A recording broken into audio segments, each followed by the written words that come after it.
Series replace the question mark ஓகேங்களா 100, 100, question mark 87, 71, 46ன்னு இருக்குது. யூஸ்வலாக இதில் நம்பர்ஸ் அசெண்டிங் ஆர்டரில் இருக்கும். ஆனால் இந்த செம்மில் பார்த்தீங்கன்னா டிசெண்டிங் ஆர்டரில் இருக்குது.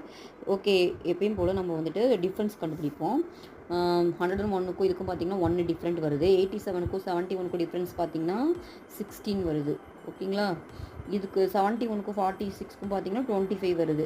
ஸோ இதெல்லாம் பார்க்கும்போது இப்போ ஸ்கொயர் நம்பர் மாதிரி தான் இருக்குது. ஸோ இது 1 ஸ்கொயரு 1, இது 4 ஸ்கொயரு, இது 5 ஸ்கொயரு. அப்போ நடுவில் என்ன இருந்திருக்கும்? கண்டிப்பாக அந்த கொஷின் மார்க் இருக்கிற இதில் 2 ஸ்கொயர் தான் இருக்கும். 2 ஸ்கொயர் எவ்வளோ? 4. அப்போ 100ல் 4 போச்சுன்னா 96. ஓகேங்களா, அடுத்து செக் பண்ணலாம். 96ல் நெக்ஸ்ட் நம்பர் கண்டிப்பாக என்ன இருந்திருக்கும்? 3 ஸ்கொயர் தான் கம்மியாக இருக்கும். 96ல் 9 போச்சுன்னா செக் பண்ணி பாருங்கள். 16ல் 9 போச்சுன்னா 7, இது 8 வரும். அப்போ 87 கரெக்டாக தான் வந்திருக்கு. அப்போது அவங்க ஸ்கொயர் வேல்யூஸை ரெடியூஸ் பண்ணிட்டே போகிறாங்க. அப்போ இந்த இடத்துல 96 தான் ஆன்சர். ஓகேவா? தேங்க்யூ.